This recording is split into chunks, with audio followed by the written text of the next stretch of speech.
Buenos días, doctor. Buenos días, compañeros. Nosotros vamos a exponer sobre la insuficiencia cardíaca en el contexto del COVID-19.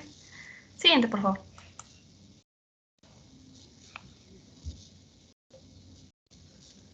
Bueno, vamos a empezar hablando sobre la insuficiencia cardíaca asociada a la infección por COVID-19. Debemos saber que la insuficiencia cardíaca es un factor de riesgo de mortalidad en pacientes con COVID. Se ha demostrado en diversos estudios que el 23% de los pacientes presentó insuficiencia cardíaca tras la infección por COVID-19. Además de estos, la mitad de ellos, alrededor del 52% de estos, evolucionaron hacia la muerte. Bueno, dentro de los pacientes con afecciones cardiológicas debemos mencionar que la insuficiencia cardíaca es la principal patología cardiovascular crónica que se presenta, además de ser una de las más frecuentes complicaciones en los pacientes con COVID-19. Por lo tanto, estos pacientes con insuficiencia cardíaca se convierten en un grupo de mayor riesgo y son especialmente vulnerables. Eh, Además, mencionando la insuficiencia cardíaca, debemos saber que puede presentarse en dos contextos. Uno es el que se presenta en una situación preexistente. ¿Qué significa eso? Que haya una agravación de la insuficiencia cardíaca crónica, o sea, el paciente ya tenía insuficiencia cardíaca y presente un episodio agudo de insuficiencia cardíaca, o puede manifestarse como una presentación o manifestación clínica de nuevo, o sea, que el paciente se infecta con COVID-19 y presenta la insuficiencia cardíaca como una manifestación clínica. Dentro de los distintos trastornos o enfermedades que contribuyen en sí a esta aparición de insuficiencia cardíaca aguda o exacerbación de la insuficiencia cardíaca crónica, tenemos al síndrome de distrés respiratorio agudo, la hipoxemia, el daño renal agudo, la miocardiopatía inducida por estrés y la activación inflamatoria sistémica, o también bastante conocida dentro del COVID como la tormenta de citocinas. Pásale, por favor. Con respecto a la fisiopatología de la insuficiencia, debemos saber que hay diversos postulados o hipótesis para hablar sobre la lesión cardíaca que va a desarrollar la insuficiencia cardíaca. Dentro de estas tenemos el daño del miocardio directo. Eh, Como sabemos, el virus del COVID-19, el SARS-CoV-2, va a alcanzar a las células mediante su unión a receptores virales, principalmente el receptor más importante, la enzima convertidora de angiotensina 2. ¿Qué va a provocar esto? La alteración de las vías de señalización relacionadas tanto como esta enzima y la lesión de los tejidos donde ésta se expresa. En este caso serían los tejidos cardíacos, como los cardiomiocitos, los fibroblastos cardíacos y células del endotelio coronario. Por lo tanto, una vez que ocurre esta unión entre la superficie del virus y la membrana celular de la célula huésped, va a comenzar este proceso de fusión entre la membrana vírica y plasmática. Posteriormente, este ARN del virus va a comenzar a transcribirse y a proliferarse, produciendo así una lisis celular, lo que va a llevar a una activación de la respuesta inmunitaria innata, con la producción de citocinas proinflamatorias. Pero además de esta lisis celular, se van a liberar diversas proteínas que van a actuar como epítopos similares a estos antígenos virales. Por lo tanto, ¿qué va a provocar? La activación de la inmunidad adquirida, que está mediado tanto por anticuerpos como por linfocitos T. Estos linfocitos a su vez van a estimular la cascada inflamatoria y la citólisis, provocando una disminución de la expresión de estos receptores. A su vez, van a provocar algo muy importante, que es la disminución de la conversión de la angiotensina 2 en angiotensina 1,7, que es importante ya que esta tiene diversos efectos protectores cardiovasculares. Por lo tanto, si hay una disminución en esta conversión, va a haber una disminución en los efectos protectores cardiovasculares. Siguiente, por favor. Otra de las hipótesis planteadas para la fisiopatología de la insuficiencia cardíaca es del daño miocárdico secundario a hipoxemia por insuficiencia respiratoria. En sí, en la etapa temprana de la enfermedad, el virus, como sabemos, va a infiltrar el parénquima pulmonar y va a comenzar a proliferarse. Por lo tanto, Durante esta fase pulmonar va a haber un incremento del gasto cardíaco, el cual no va a ser suficiente para restablecer la descarga de oxígeno. Por lo tanto, estas células van a comenzar a extraer un porcentaje más elevado del contenido en la sangre circulante. Por lo tanto, si existe esta diferencia entre la oferta y la demanda de oxígeno, se va a desarrollar algo que es denominado como una deuda de oxígeno, lo cual va a provocar la hipoxia celular. Entonces, conforme esta hipoxia celular sigue evolucionando, ¿qué es lo que va a provocar? Un agotamiento de las reservas disponibles del ATP, o sea, del adenosín trifosfato. Por lo tanto, como un mecanismo de respuesta, las células lo que van a producir es van a transformarse en sí de su metabolismo aeróbico a anaeróbico. Por lo tanto, aún así, con este mecanismo no va a ser suficiente para poder adquirir reservas importantes de ATP, ya que esta solo produce una octava parte de la energía necesaria. Por lo tanto, como resultado de esto va a seguir desarrollándose este desbalance tanto entre la oferta y la demanda necesaria de oxígeno en los tejidos. Por lo tanto, ¿qué es lo que va a provocar esta deuda de oxígeno? Es una acidosis metabólica intracelular junto con un daño mitocondrial. En sí, la mitocondria va a sufrir un daño irreversible en su membrana y finalmente va a conducir a la lesión cardíaca aguda. Siguiente, por favor.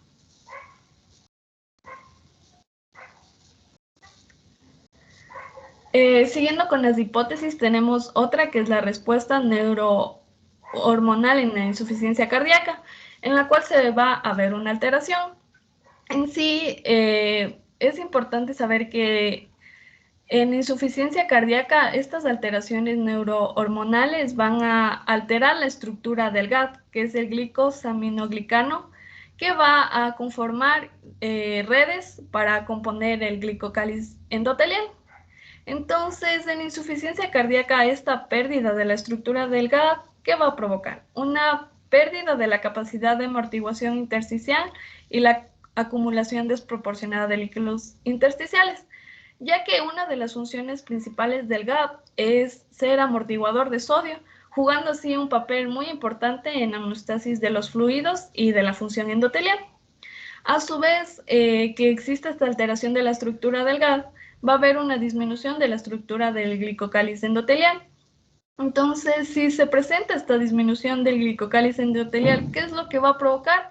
Una mayor resistencia vascular y una producción alterada del óxido nítrico endotelial, que es importante ya que conduce a la disfunción endotelial. Entonces, finalmente, esta disfunción endotelial, ¿qué es lo que va a provocar? Un aumento de la carga del trabajo, principalmente sistólico del ventrículo tanto derecho como izquierdo, lo que al final va a contribuir a los daños del órgano, convirtiéndose así en un importante predictor tanto de morbilidad como de mortalidad en insuficiencia cardíaca. Siguiente, por favor.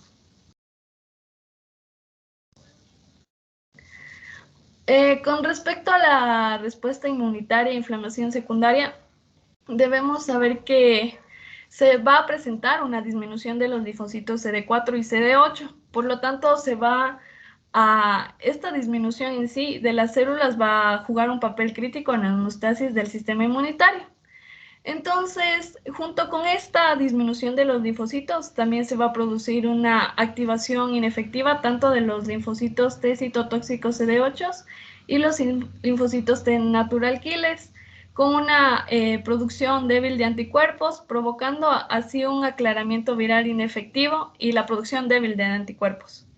Entonces, con respecto a esta hipótesis, nos dice que tanto la reducción de los linfocitos TCD4 y TCD8 van a provocar una activación de macrófagos en los tejidos dañados y una respuesta inmunitaria descontrolada e ineficaz, lo que va a provocar el síndrome de liberación de citocinas o lo que conocemos como la tormenta de citocinas. Por lo tanto, esta hipótesis en sí defiende que el desbalance tanto entre la respuesta de los linfocitos T resulta en la tormenta de citoquinas, que es importante ya que va a contribuir a la lesión miocárdica. Entonces, Esta liberación de citoquinas proinflamatorias también puede ser a causa de una reducción del flujo sanguíneo coronario, de una disminución del suplemento miocardio de oxígeno y también puede ser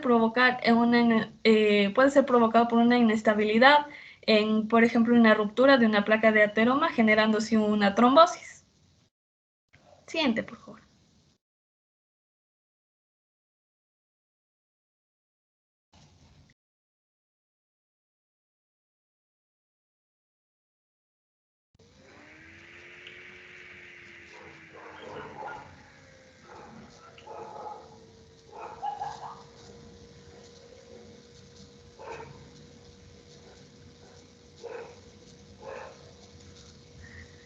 Ya. Ahora, dentro de las citoquinas que se forman y que son principales, tenemos a la interleucina 1 beta, a la interleucina 1,6, al interferón gamma, la proteína 10 inducible por interferón gamma, la proteína 1 de atracción de monocitos, el factor estimulador de colonias, de granulocitos, la proteína 1A inflamatoria de macrófagos, factores de necrosis alfa tumoral, entre otros, pero del más importante y el que se nota mayor relevancia es la interleucina 6, ya que es un factor importante de predictor de mortalidad, además de que puede llevar a la producción de taquicardia, hipotensión y disfunción ventricular. Siguiente, por favor. Ahora, como ya les mencionaba, esta insuficiencia cardíaca vamos a tener en sí dos situaciones o dos contextos. Uno que se presente en un paciente que ya tenía insuficiencia cardíaca, otro que ya se presente como una manifestación de nuevo. Entonces, en estas implicaciones clínicas, principalmente en la exacerbación de la insuficiencia cardíaca crónica, debemos saber que esta infección por COVID-19 en los pacientes ya previamente con insuficiencia cardíaca es más agresiva. Por lo tanto, van a tener exacerbaciones agudas y van a actuar de distintos o múltiples mecanismos que pueden ser los responsables del agravamiento de la enfermedad.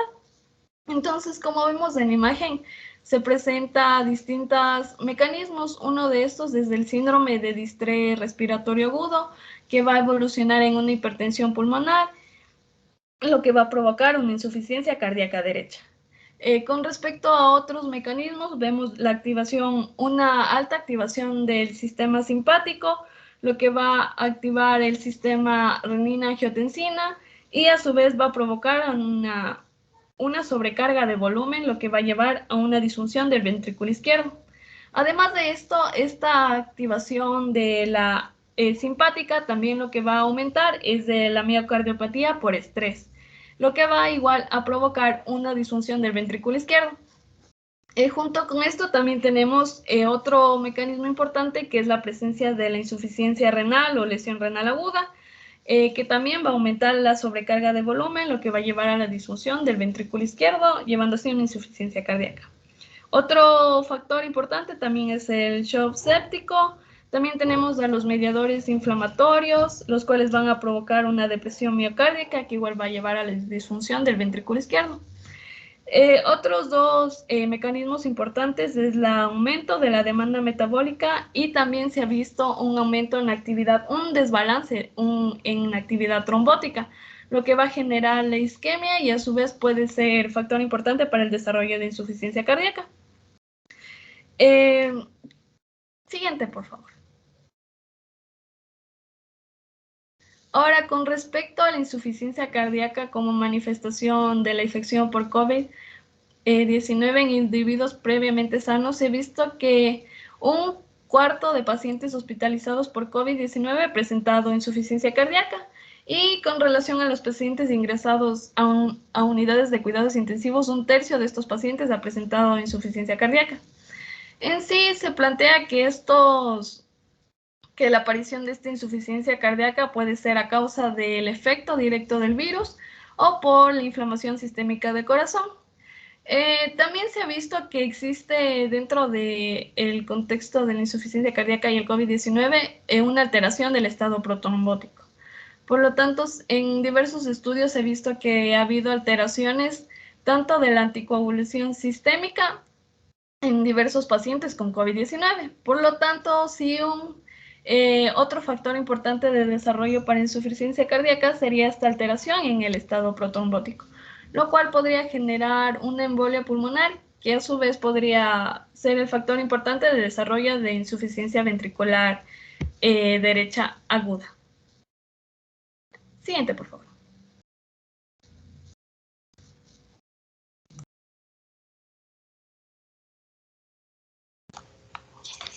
Bueno, continuando con la exposición, las implicaciones hemodinámicas y diagnósticas en pacientes con COVID-19.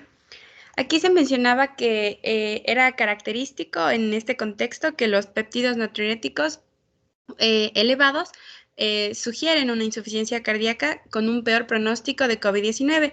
Y en estos casos, lo que se suele hacer es un ecocardiograma para así evaluar más a fondo la función cardíaca. También se menciona que si la insuficiencia cardíaca está presente como parte del proceso infeccioso, es decir, de la enfermedad de COVID-19, para optimizar, lo que se debe hacer es optimizar las condiciones de carga. De igual manera, el uso mínimo de los líquidos intravenosos, así como el uso de líquidos inotrópicos en lugar de vasopresores, suele ser un ejemplo de que el manejo puede ser diferente en todos los casos, no siempre va a ser lo mismo. De igual manera, se menciona que cuando no hay certeza sobre no se tiene una certeza diagnóstica, digamos, la hemodinámica se va a evaluar mediante cateterismo de la arteria pulmonar. Esto se hace en casos en donde, dependiendo del diagnóstico, se puede llegar a cambiar el tratamiento del paciente. De igual manera, los marcadores de lesión cardíaca como la creatina quinasa MB y la troponina también parecen aumentarse significativamente en pacientes con factores de riesgo de insuficiencia cardíaca y suelen asociarse a una mayor mortalidad en el contexto de COVID-19. Pásale, por favor.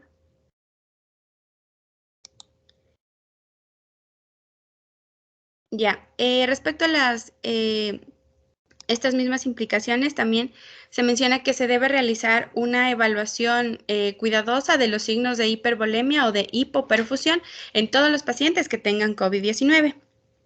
En el caso de que se presente un shock cardiogénico como una complicación de la insuficiencia cardíaca, se va a requerir una terapia avanzada, que por lo general consiste en hacer una canulación venoarterial en oposición a una canulación venovenosa. Por otro lado, también se menciona que la enfermedad respiratoria grave inducida por COVID-19, que sería el síndrome de dificultad respiratoria aguda, que es una enfermedad pulmonar parenquimatosa, puede provocar una hipertensión pulmonar y esta a su vez puede traer como consecuencia una insuficiencia cardíaca derecha. Pásale, por favor. Ya, bueno. Medicamentos para la insuficiencia cardíaca en el contexto de una infección por COVID-19. Como sabemos, las glucoproteínas de pico del SARS-CoV-2 van a unirse a los receptores de la enzima convertidora de angiotensina 2 en la superficie externa de la célula. Entonces, estos receptores suelen encontrarse principalmente en los pulmones y en el intestino delgado, pero también están presentes en el corazón. Entonces, en base a todo esto, se dio lugar a varios cuestionamientos. Respecto a los pacientes que tomaban medicamentos como los YECA o los ARA2, entonces empezaron a surgir hipótesis, digamos, de que los pacientes deberían dejar de tomar estos medicamentos, ya que es probable que al tomar estos medicamentos los receptores los receptores de la enzima convertidora de angiotensina 2 aumenten y por lo tanto los pacientes sean más propensos a la captación del virus y tendrían más peligro de contraer la infección.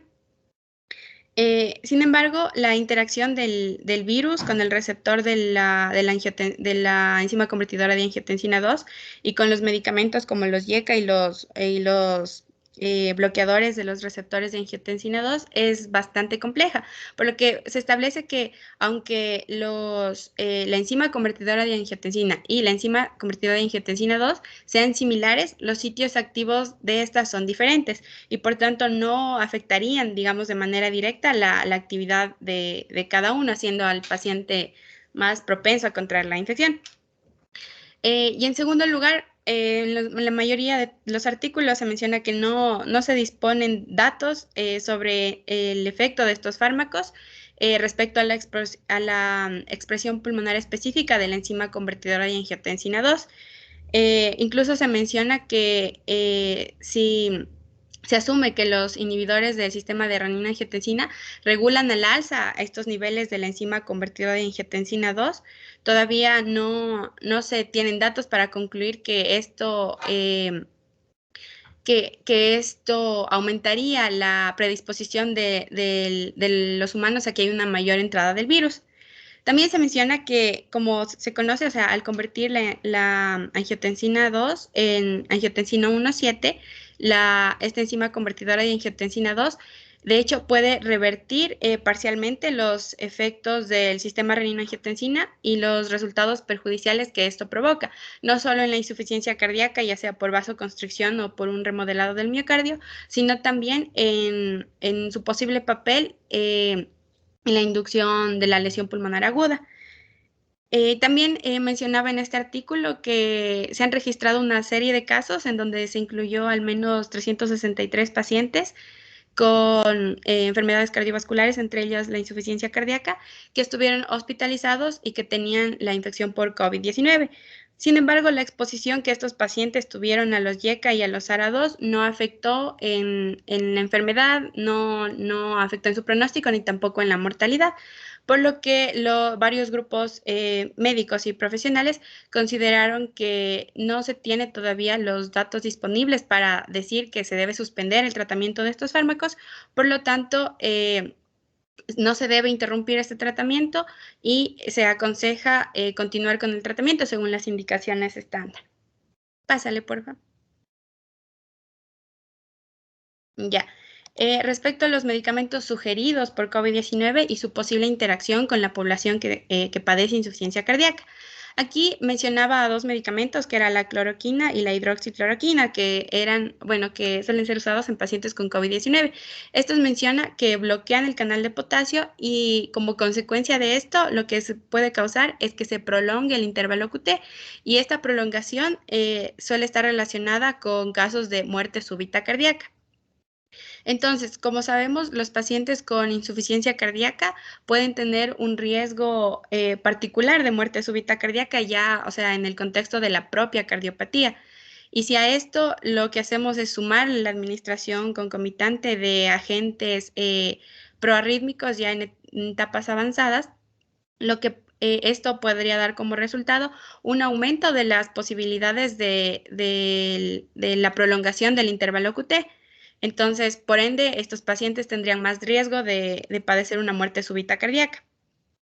Por esto, también se menciona que a muchos pacientes que son hospitalizados con insuficiencia cardíaca por COVID-19 se clasifican como de riesgo medio a alto según la puntuación de TISDALE, que es una puntuación de riesgo validada para predecir la prolongación del intervalo QT asociada a fármacos.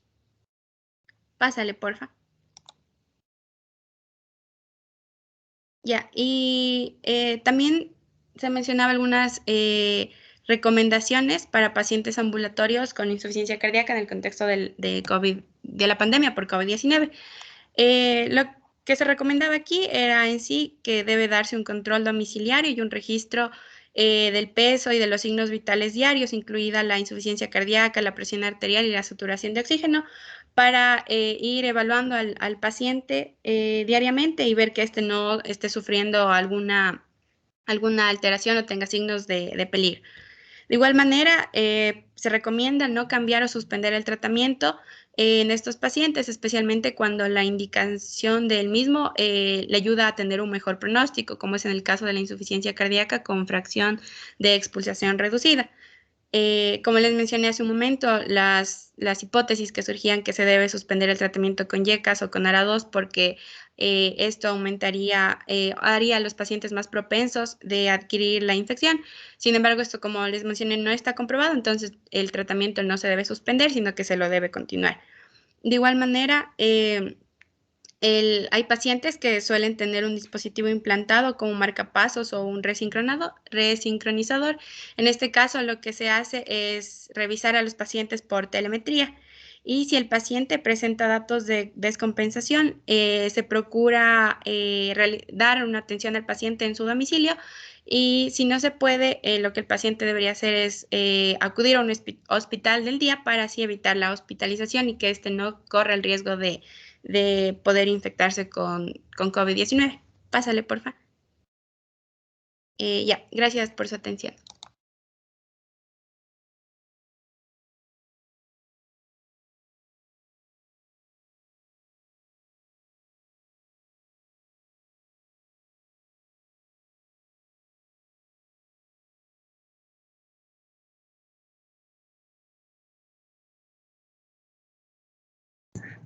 Bien, chicos, continuamos con los foros.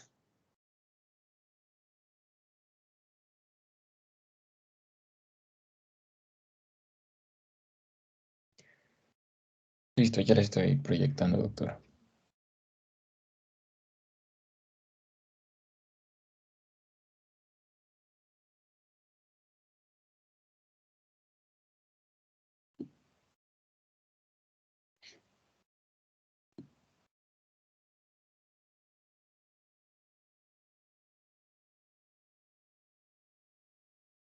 Ya. Empezamos con el primer foro, que es de la insuficiencia cardíaca. En este toparemos varios temas, como hemos estado investigando si ya salió la guía de práctica clínica de la AJA 2021, también sobre el, ah, los criterios de Boston para la falla cardíaca y por último el tratamiento con las glifosinas. En este caso, eh, empezaremos con la guía práctica clínica de la AJA, ya que anteriormente habíamos visto de la Sociedad Europea. Bueno, lo más reciente que he podido encontrar fue la del 2017. Como saben, se ha venido actualizando desde el 2013 al 2016 y con esta al 2017 y estamos esperando la de 2021.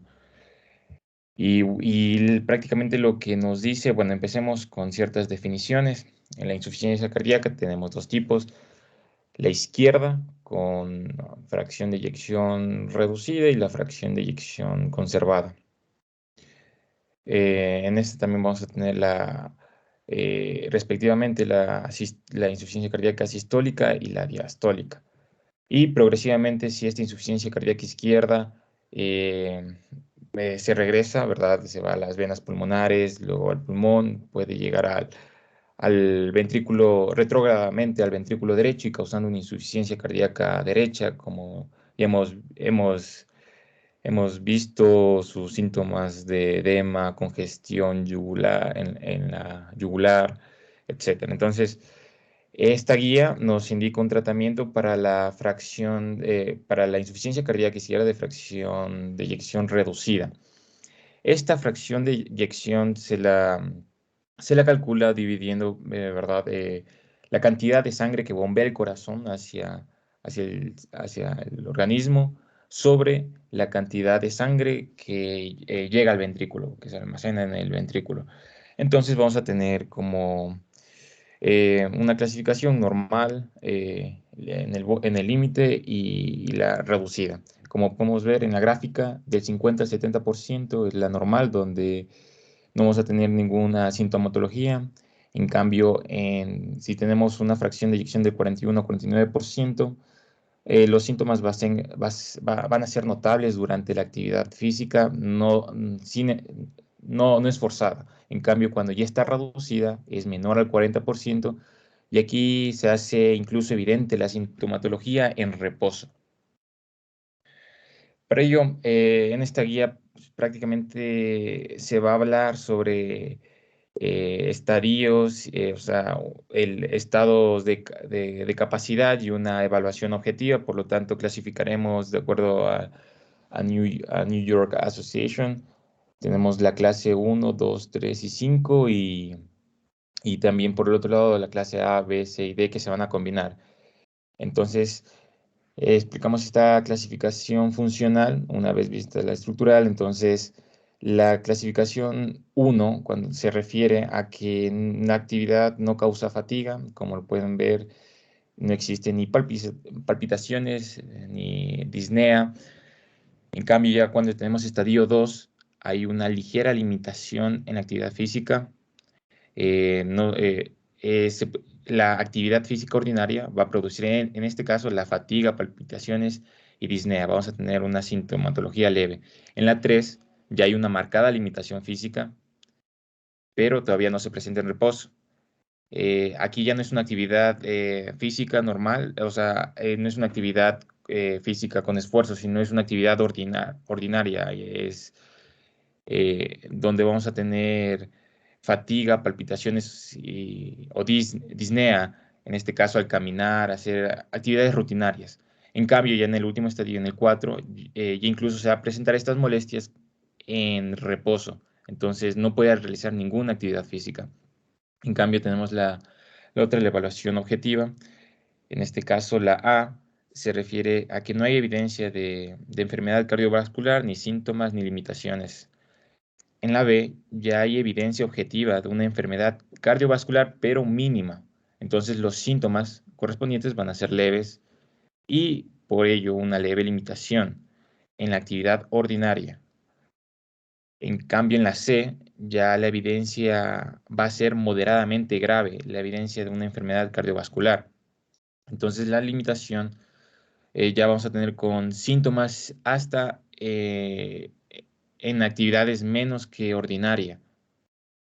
No sé si me hago entender, pero serían actividades comunes de levantarse, ir a cepillarse los dientes, etcétera. Entonces ya cuando presentamos en la clase D, ya la evidencia va a ser grave, o sea, una enfermedad cardiovascular grave con limitaciones severas y aquí se presenta en reposo. Una vez dicho esto, vamos a tener el tratamiento farmacológico que nos proyecta la AJA para la insuficiencia cardíaca con fracción disminuida. El primer paso es establecer el diagnóstico, obviamente, de la fracción de eyección. Entonces tenemos que medir el volumen y se inicia la terapéutica médica dirigida o sea, basada en evidencia. Entonces, aquí podemos ver que se utiliza la clasificación en el primer paso de New York con la clase del 1 al 4 en el estadio C. Solo en el estadio C estamos hablando. Entonces, no sé si tienen que recordar muy bien los estadios. Por ejemplo, en el estadio C, como les había mencionado, ¿qué era? Era una cardiopatía estructural con síntomas previos o actuales a la insuficiencia. Es prácticamente lo mismo. Entonces, aquí, bueno, se les va la terapéutica lógica es inhibidores de la enzima convertidora de angiotensina o bloqueadores de los receptores de la angiotensina, los ARA2. Y incluso también los beta bloqueadores son necesarios y como pueden ver, si es de color verde, este core 1 es la evidencia, la clase de evidencia que tiene, o sea, uno es, los beneficios son superiores a los riesgos. Es muy recomendado. En el segundo paso podemos ver que hay que considerar los posibles escenarios del paciente, entonces ahí tenemos ya, por ejemplo, estadios de la clase 2 a la 4. Entonces, aquí adicionalmente se le incluye el aclaramiento de la creatinina, que sea mayor a 30 mililitros sobre minutos, y un potasio sérico menor a 5.000 equivalentes sobre litros. Entonces, si tenemos este escenario, el siguiente paso, hablando en este escenario, seguimos con esta terapéutica basada en evidencia, que se le va a administrar aldosterona, antagonistas de aldosterona. Y como pueden ver, es una evidencia core 1, es alta. Entonces, vamos a otro escenario, que sería el segundo. En este caso, vamos a tener estadios 2 y 3. Si recuerdan muy bien, los estadios 2 y 3, el 2 es ligera limitación en la actividad física, se siente cómodo en reposo. La 3, en cambio, es ya limitación marcada en la actividad física, pero pero la actividad va a provocar, una actividad inferior a la física va a provocar síntomas de insuficiencia cardíaca. Entonces, aquí se le adecua la presión sanguínea y se le administra los inhibidores de la angiotensina, de la enzima convertidora de angiotensina y los bloqueadores de los receptores de angiotensina. Sin contraindicaciones, podemos ver al sacubitril. En este escenario, se le discontinúa los inhibidores de la enzima convertidora de angiotensina y se le inicia los ARNI. Estos ARNI son los inhibidores del receptor de angiotensina con neprelicina. Pasando al estadio 3, al escenario 3, donde tenemos un paciente con igual estadio 3 y 4, pero en este caso con etnia negra afrodescendiente. Aquí se les va a administrar en el paso 3, serían los nitratos o los hidrales de nitratos. En el siguiente escenario tenemos igual estadio 3 y 4, pero en este caso podemos observar que dice LVF. Ese LVF es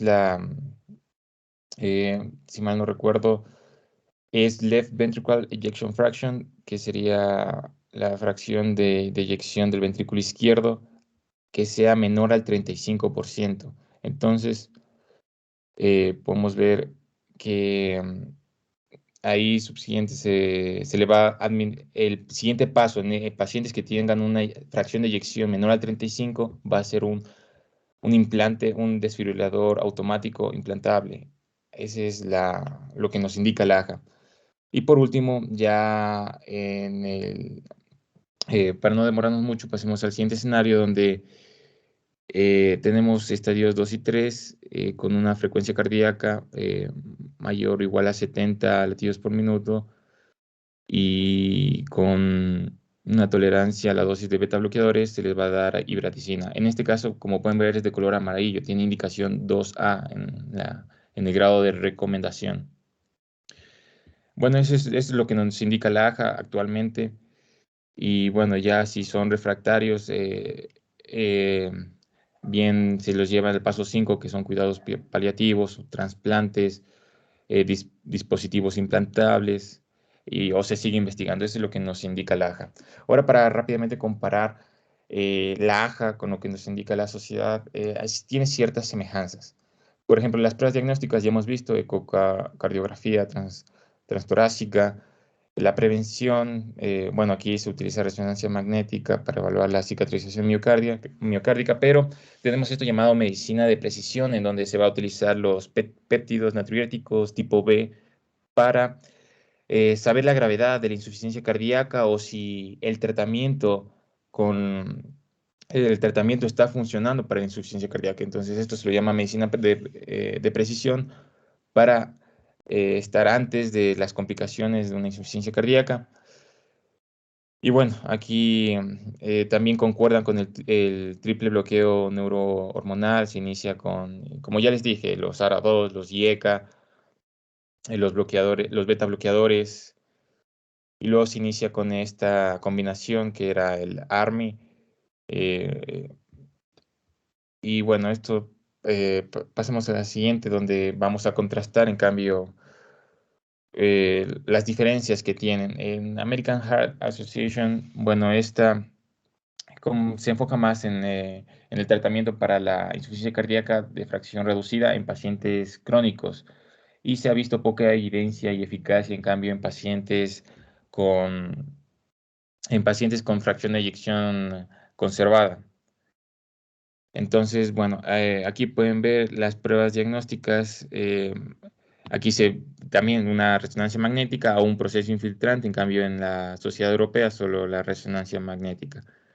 En el tratamiento son ARA2 y beta bloqueadores específicos y en cambio en la Sociedad Europea se indica IECA o ARA2 y beta bloqueantes. Los ARNI con niprelicina.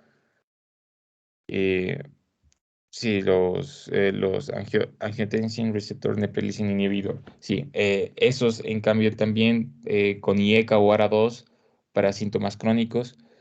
En cambio aquí igual síntomas, Sociedad Europea dice para síntomas persistentes a pesar del bloqueo neurohormonal triple, que son de los IECA y ARA2. Y indicaciones más amplias para ibebradina son los pacientes, en cambio, que no toleran los beta bloqueadores o existe alguna contraindicación para usar los mismos.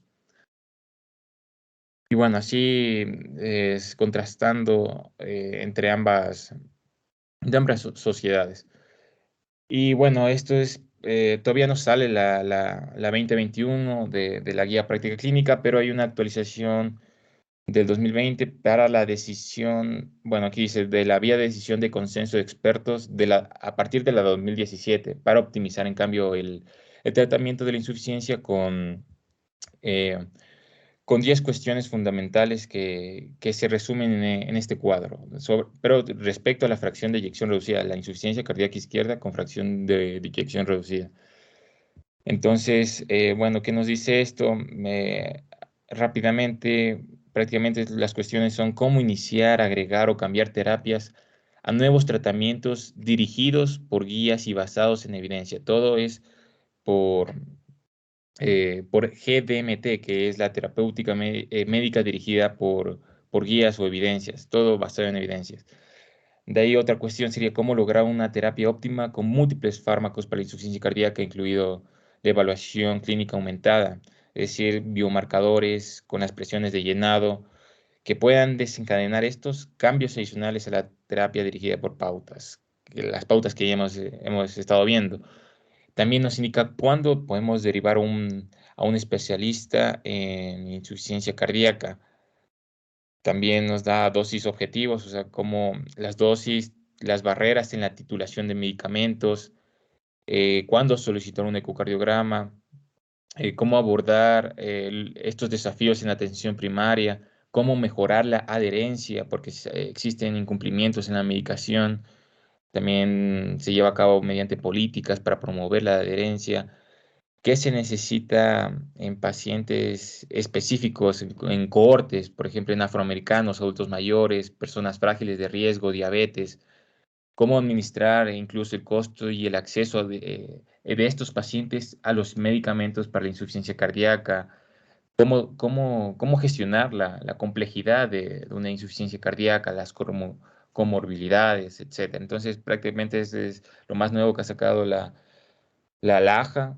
Y bueno, ya para terminar esta parte, les puedo comentar bueno, algunos medicamentos, por ejemplo, que se han ido conversando en los congresos, por ejemplo, de sacubitril/valsartán.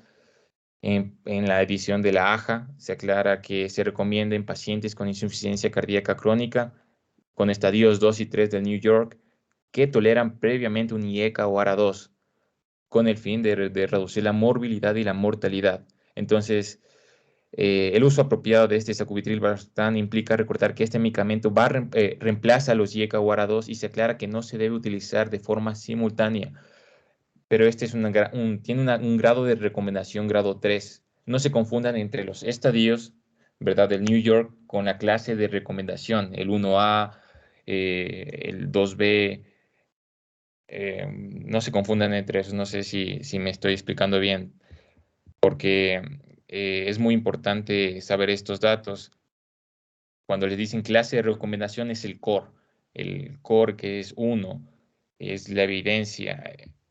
Entonces, bueno, siguiendo así, eh, también tenemos la ivabradina para reducir, en cambio, las hospitalizaciones en pacientes con un ritmo sinusal, con la frecuencia cardíaca mayor a 70. Si vimos este escenario, si les había comentado en el tratamiento farmacológico. La espironolactona, como yo les dije, en la insuficiencia cardíaca, bueno, en este caso, la insuficiencia cardíaca con la función preservada. Estos se incluyeron en estudios TOPCAT y se demostró igual reducción en hospitalizaciones por insuficiencia cardíaca. La guía recomienda su uso en pacientes con péptidos natriuréticos elevados o antecedentes de hospitalización en los últimos 12 meses, siempre y cuando no se olviden la aclaración de la creatinina sea mayor a 30 mililitros sobre minutos o la creatina mismo menor a 2.5 miligramos sobre decilitros. Y el potasio, si les dije que era menor a 5.000 equivalentes. Es una recomendación 2B, hablando del core, es una recomendación 2B. Y bueno, ahora sí pasemos con los criterios de Boston.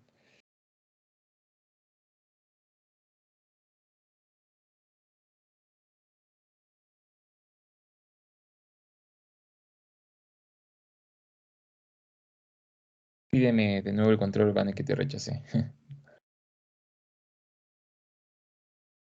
Y ahora sí. Ya listo, gracias. Bueno, a continuación vamos a hablar de los criterios de Boston para la falla cardíaca. Bueno, como sabemos, no solo es los criterios de Boston los que nos permiten guiarnos a un diagnóstico de insuficiencia cardíaca, también existen los criterios de Framingham, que de hecho son los que actualmente más se usan. Sin embargo, los de Framingham se los tratará más adelante en la siguiente exposición. Sin embargo, aquí vamos a analizar un poco lo que son los criterios de Framingham, los criterios de Boston, los cuales van a estar divididos en 3 categorías. Cada categoría va a tener un máximo de 4 puntos y la suma de las 3 categorías va a dar una puntuación máxima de 12 puntos.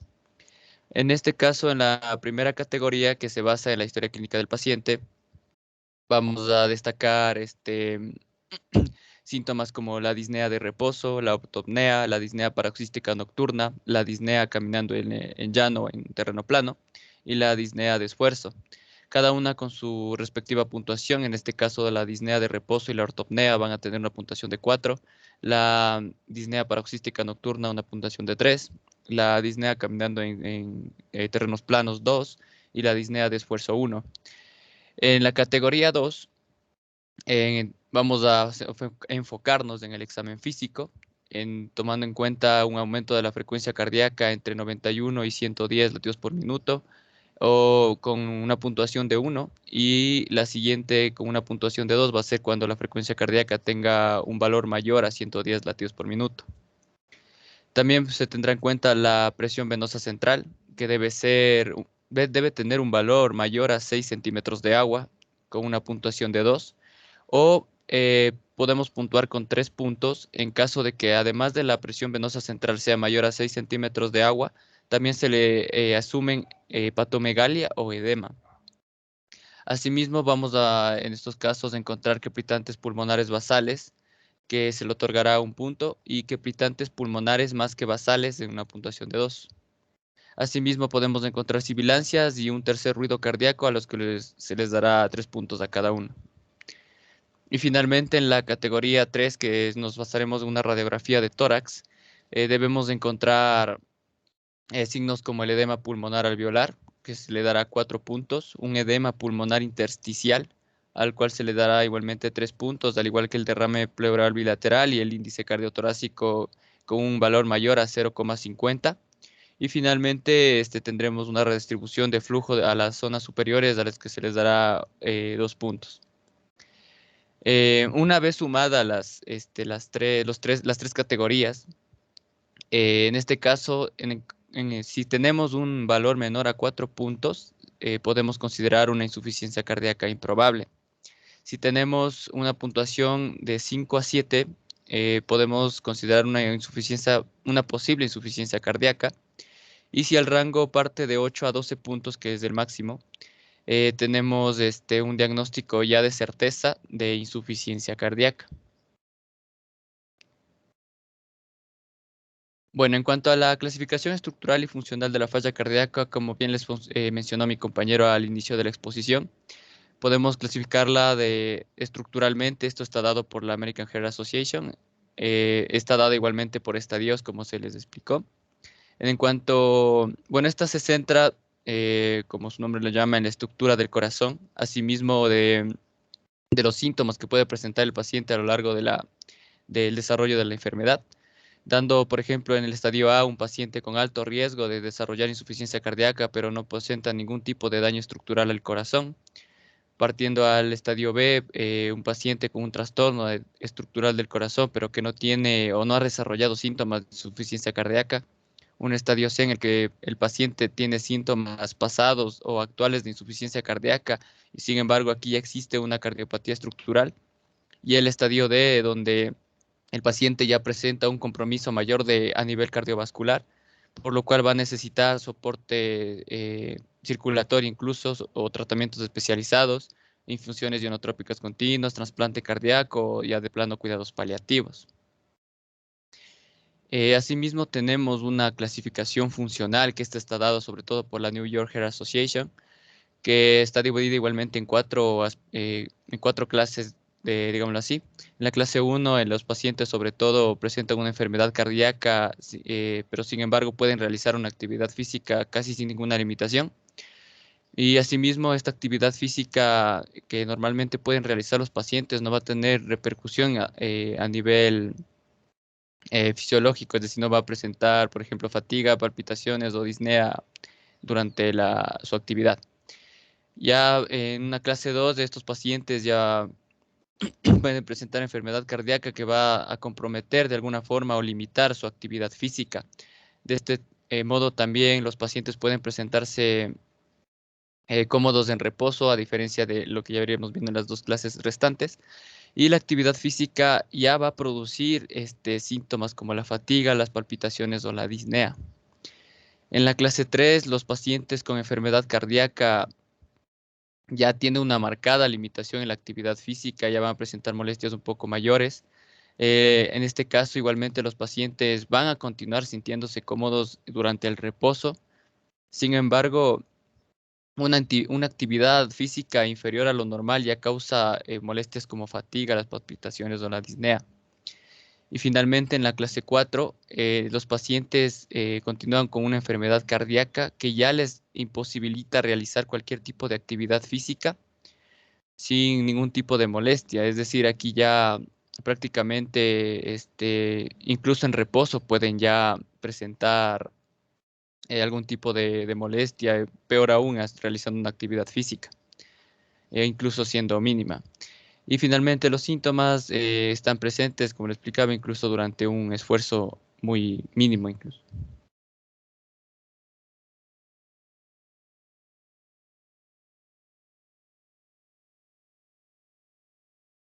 Ya, ahora tenemos el tratamiento con las gliflocinas. Por favor, pásale a la siguiente. Ya, bueno, el uso de la empagliflozina está asociada a una disminución eh,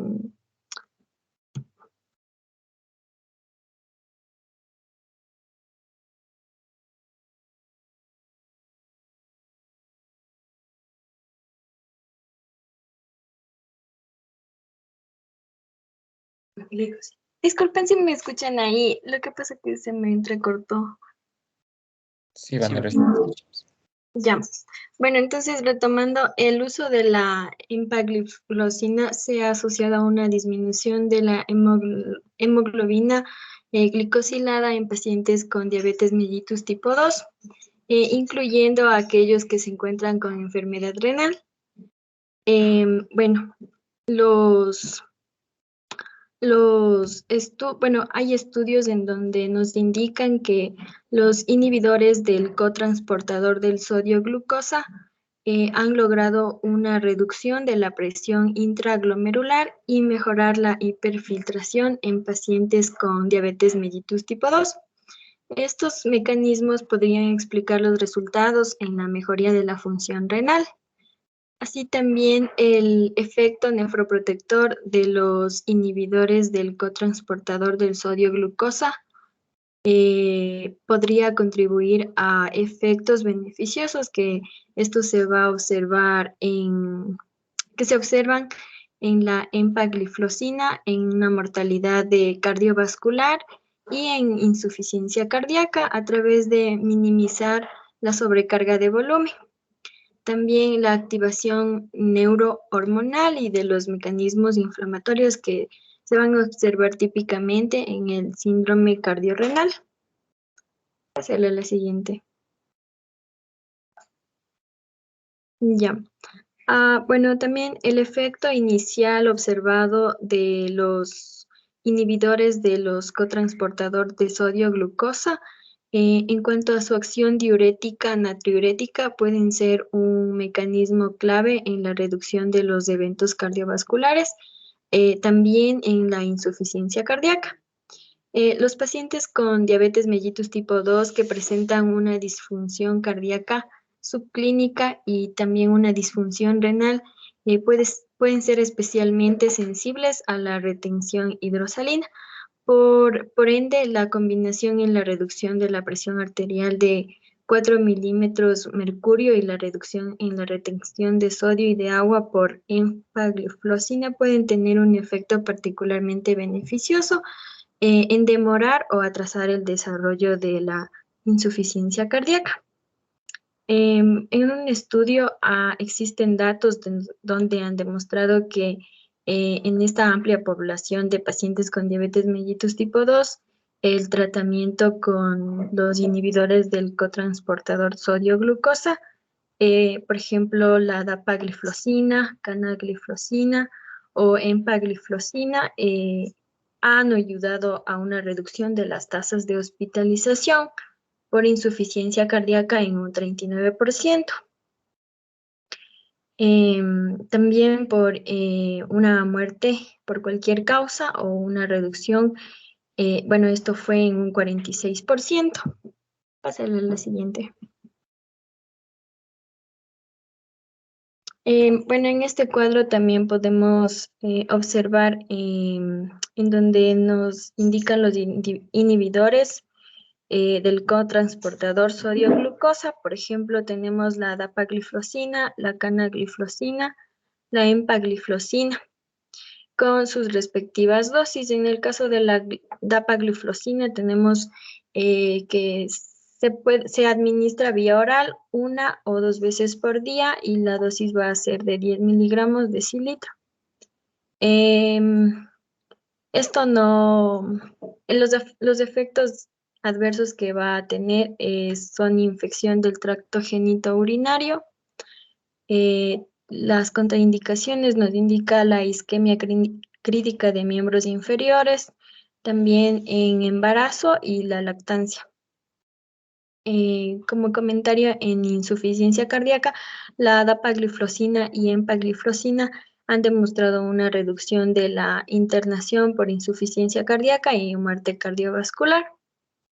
En el caso de la empagliflozina también se administra por vía oral 1 o 2 veces por día. La dosis va a ser de 10 a 25 miligramos sobre decilitro. Los efectos adversos nos indican que puede ser disuria y poliuria, hipotensión ortostática. En el caso de la amputación se ha observado en programas Canvas y estudios una cetoacidosis en pacientes insulinopépticos.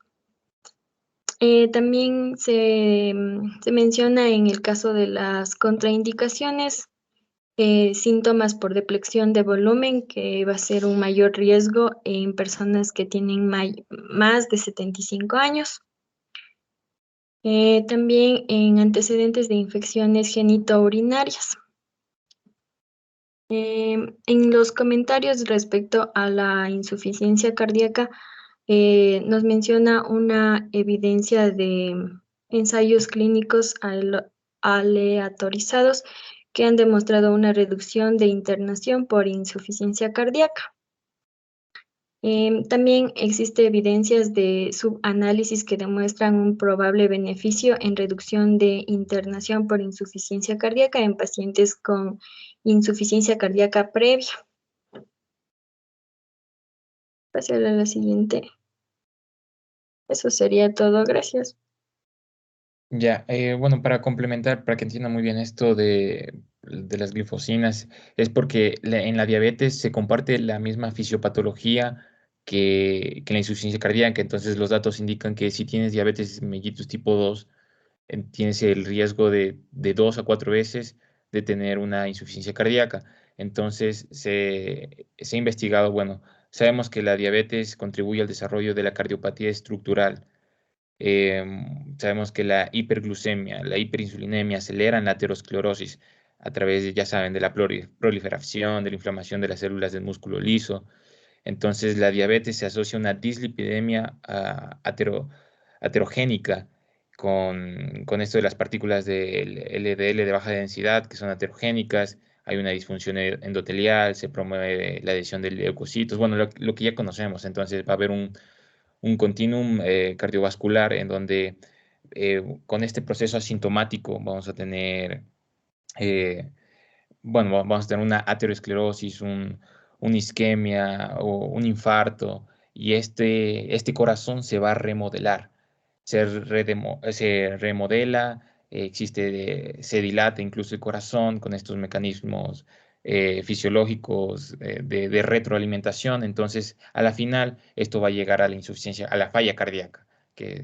Entonces, se ha investigado que si utilizamos estos inhibidores SGLT, que son fármacos anti-hiperglucemiantes, pero no producen hipoglucemia. Entonces, se les puede dar a los pacientes con insuficiencia cardíaca que también tienen riesgo de tener diabetes. Entonces, disminuye la glucosa proporcionalmente a la tasa de filtrado. Entonces, su acción va a ser independiente de la insulina. Entonces, como comparten la misma fisiopatología, se están utilizando se está averiguando, se está viendo en congresos para utilizarlos como indicación 1A. Y bueno, eso sería todo en nuestra exposición. Muchas gracias.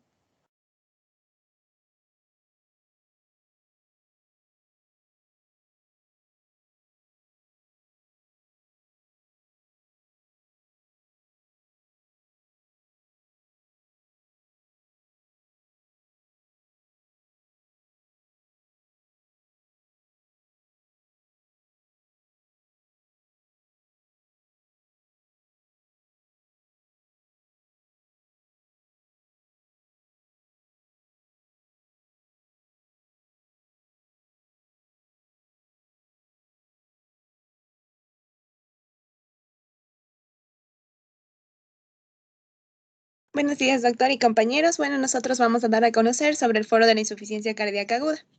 Pásale, por favor.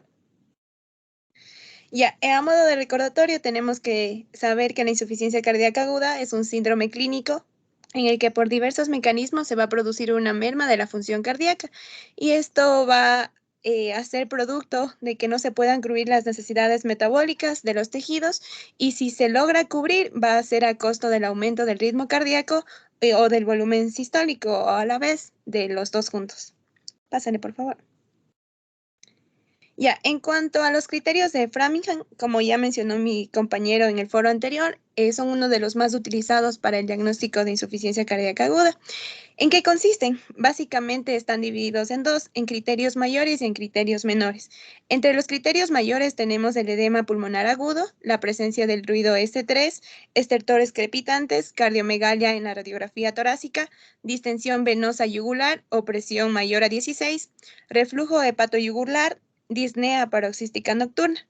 En los criterios menores tenemos el derrame pleural, la taquicardia, la disnea de esfuerzo, el edema de miembros pélvicos, tos nocturna, hepatomegalia y la pérdida de 1/3 de la capacidad vital. Existe un criterio que se denomina el criterio mixto, y esta es la pérdida de peso mayor o igual a 4.5 kilogramos en 5 días después del inicio del tratamiento. Entonces, para realizar el diagnóstico de la insuficiencia cardíaca aguda, se va a tener en cuenta dos criterios mayores o un criterio mayor más dos menores. Ya, pásale, por favor. Ahora, para hablar un poquito sobre la fisiopatología de la insuficiencia cardíaca aguda, básicamente van a estar diversos procesos inmersos para la insuficiencia cardíaca aguda, entre los cuales tenemos la sobrecarga y adaptación hemodinámica. Que en situaciones de déficit miocárdico se va a producir una disminución de la fracción de eyección y un aumento del volumen telediastólico y de la presión telediastólica del ventrículo izquierdo, que va a provocar un aumento de la contracción auricular, esto con el fin de aprovechar la reserva cardíaca. Asimismo, se va a poner en marcha unos pocos minutos después el mecanismo de Frank-Starling, junto con una activación del sistema simpático, y en consecuencia va a aumentar la contractilidad que revertiría en una mejora inmediata. Ya, ¿qué es lo que sucede en la insuficiencia cardíaca insuficiencia cardíaca aguda, perdón? Cuando esta situación dura mucho tiempo, la respuesta adaptativa se vuelve adversa y va a conducir a cambios de la forma y de la función del ventrículo izquierdo. Esto se conoce como remodelado ventricular. Ahora, como se puede observar en la imagen de las flechas celestes, la sobrecarga aguda del ventrículo derecho va a generar un círculo vicioso. ¿En qué consiste? Básicamente, la sobrecarga del ventrículo derecho lleva a una disminución del llenado del ventrículo izquierdo.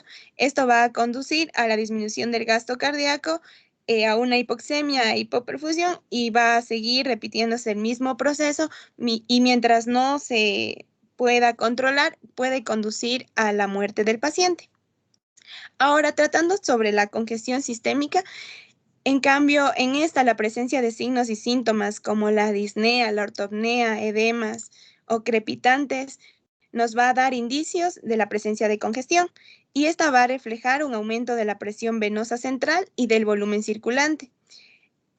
Diversos estudios han determinado dos teorías fundamentales para la explicación del origen de la congestión en la insuficiencia cardíaca aguda, que son: la primera es la retención de sodio y agua, y la segunda la interpretación, ¿qué pasó con la CIOP?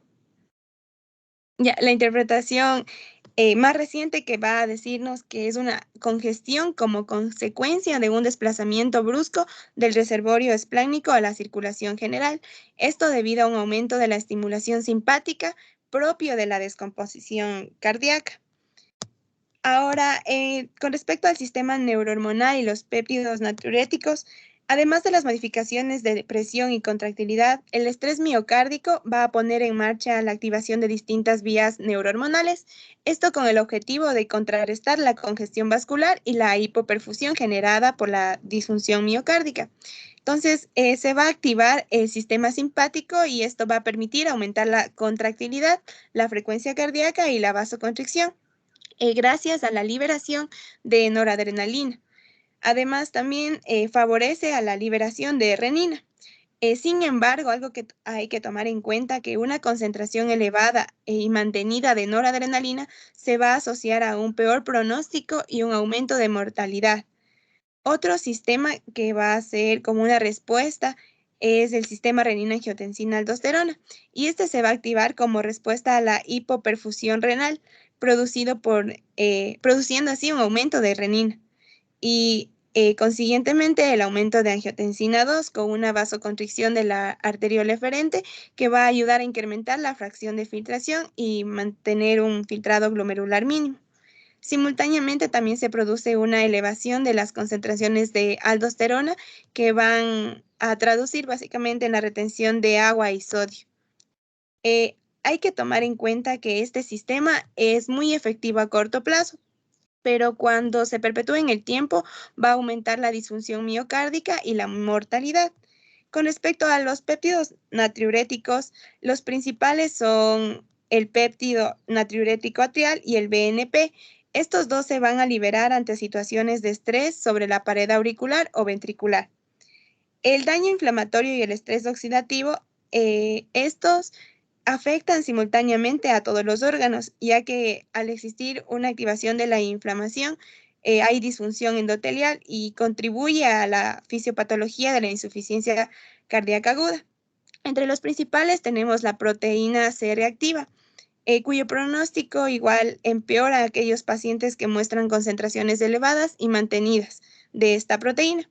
También se han reconocido otras moléculas inflamatorias, como es el factor de necrosis tumoral o algunas interleucinas.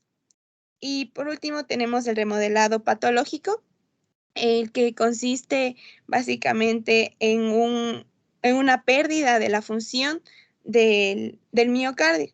Esto secundario a lesiones isquémicas o necrosis, y posteriormente puede llevar hasta fibrosis. El remodelado patológico va más allá de lo macroscópico, es decir, se producen alteraciones en la matriz extracelular, en las moléculas que la regulan, en los miocitos, en las miofibrillas. También puede producirse alteraciones en las proteínas reguladoras del plegado y probablemente en la genética. Esto también se ha visto como un objetivo a futuro para la terapéutica en los pacientes con insuficiencia cardíaca. Pásale, por favor. Ahora, como un breve resumen de la fisiopatología, tenemos que el daño miocárdico crítico, o también un desajuste cronotrópico y onotrópico, o un daño miocárdico previo, va a llevar en sí al deterioro crítico del ventrículo izquierdo. Cae el gasto cardíaco, se produce hipotensión, taquicardia, disminuye el flujo sanguíneo renal, Y como métodos de compensación, se produce una hipoperfusión también, va a llevar a una acidosis, a una generación de radicales libres, como ya les mencioné anteriormente. Se va a activar diversos sistemas que van a tratar de aumentar el gasto cardíaco, la activación neuroendocrina, el sistema nervioso simpático, el sistema de la renina, angiotensina, aldosterona, la hormona antidiurética, la endotenina, entre otros. Estos, a más de contribuir con el aumento del gasto cardíaco, también producen la hipertrofia, produciéndose así el remodelado con isquemia, fibrosis, muerte miocitaria, apoptosis y necrosis. Además, también hay la activación de otros mecanismos, como es la de Frank-Starling, que es la relación fuerza-contracción, la fuerza-frecuencia, y también se activa la resistencia a las catecolaminas. Algo que hay que tomar en cuenta en el caso de los pacientes con insuficiencia cardíaca aguda es que estos pacientes pueden responder al tratamiento, y en cambio la disfunción miocárdica debe ser reversible. Esto es importante ya que debido a la isquemia se puede producirse un aturdimiento o una hibernación, donde el miocardio que está fallando puede volver a ser normal, pero si se trata de manera adecuada. Entonces, ¿qué es el aturdimiento miocárdico? Este término hace referencia a la disfunción miocárdica que tiene lugar después de una isquemia prolongada y que puede persistir durante un corto plazo de tiempo, incluso cuando se restaura el flujo sanguíneo normal. La intensidad y duración del aturdimiento depende de la gravedad y duración del daño isquémico previo. En cuanto a la hibernación, este es el empeoramiento de la función miocárdica debido a una reducción importante del flujo sanguíneo coronario, a pesar de que las células miocárdicas se mantengan intactas. El miocardio hibernado puede restaurarse su función normal cuando se mejora el flujo sanguíneo y mediante también oxigenación. También hay que tener en cuenta que la hibernación puede coexistir con el aturdimiento. La hibernación mejora con el tiempo cuando se restaura el flujo sanguíneo y con oxigenación, como ya les dije, mientras que el miocardio aturdido conserva una reserva ionotrópica y puede responder a una estimulación inotrópica. Debido a estos mecanismos, depende de la duración del daño miocárdico y también va a existir un restablecimiento rápido de la oxigenación y de flujo sanguíneo mientras más rápido se actúe para evitar complicaciones. Pásale, por favor.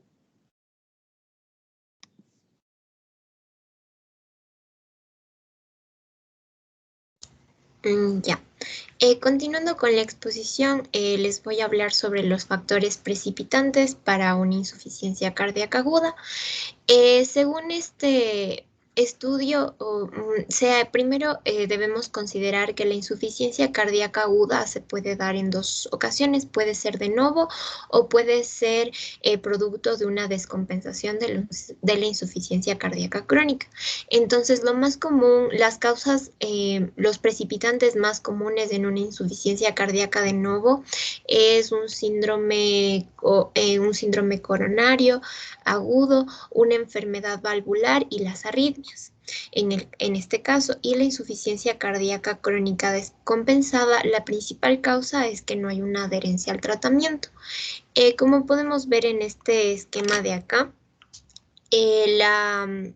dentro de las principales causas que se asocia en sí con la mortalidad. Entonces, se ha visto que existe un aumento en el riesgo de mortalidad de un 4,2% en el caso de que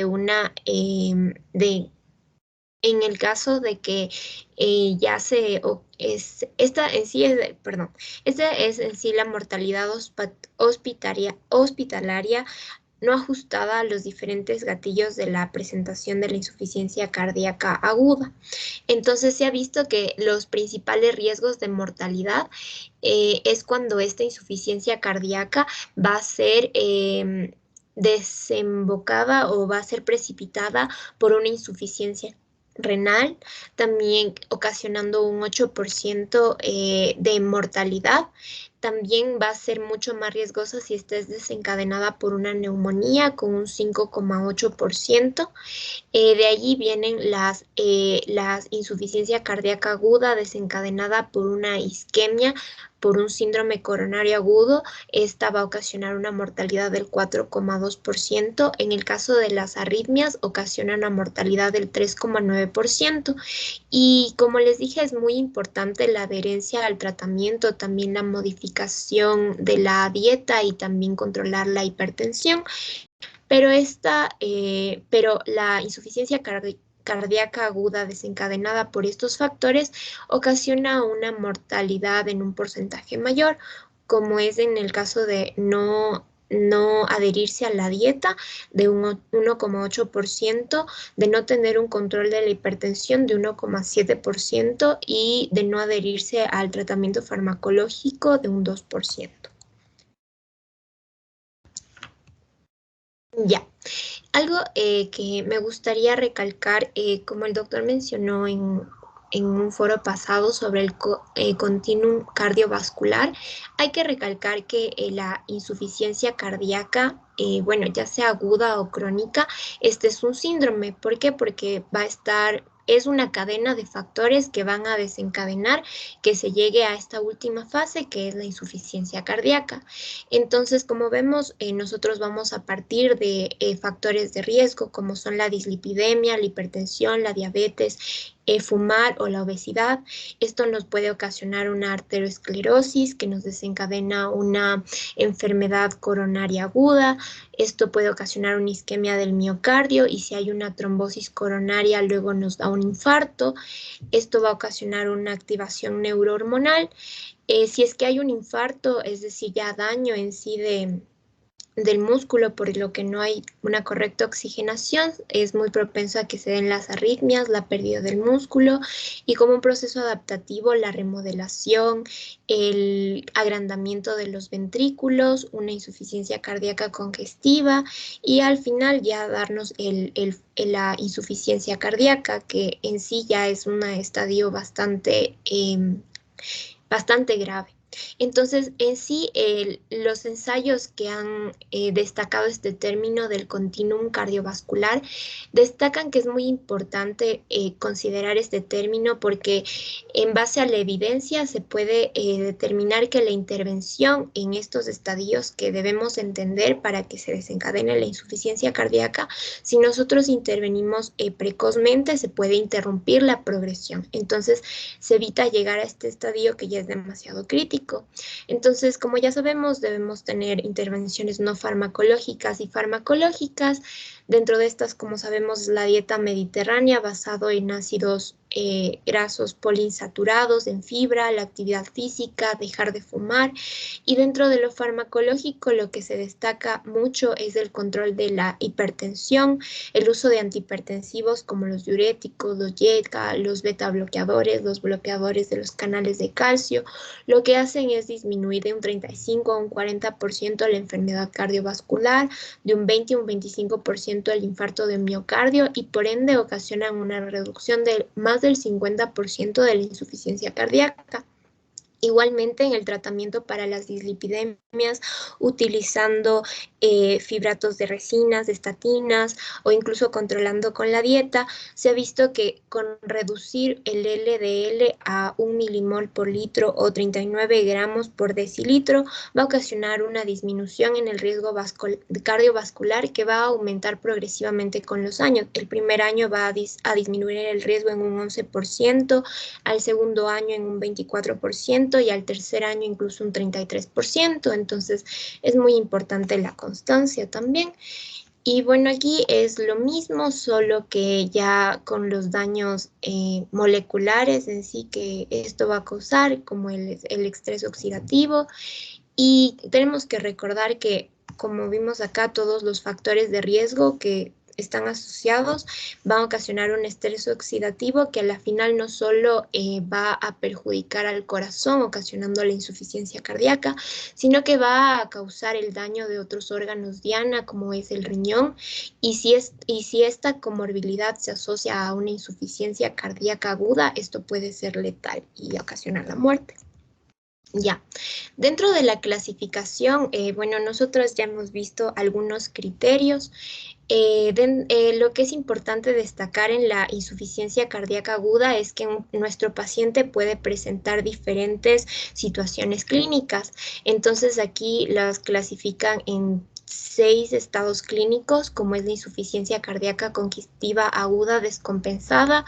Aquí nos menciona que los signos y síntomas son más leves, por lo que aquí ven que la frecuencia cardíaca, la presión arterial y la diuresis, la hipoperfusión pueden estar ligeramente afectados.